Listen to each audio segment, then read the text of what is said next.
At the Japanese Embassy in Barbados, we have been organizing various cultural events this year. For example, in February, we had the Japanese calendar exhibition, and in March, we had the lecture on Japanese anime production.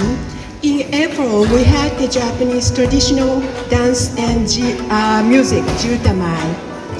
And today and tomorrow, we are having the Japan Festival, Matsuri, for the first time.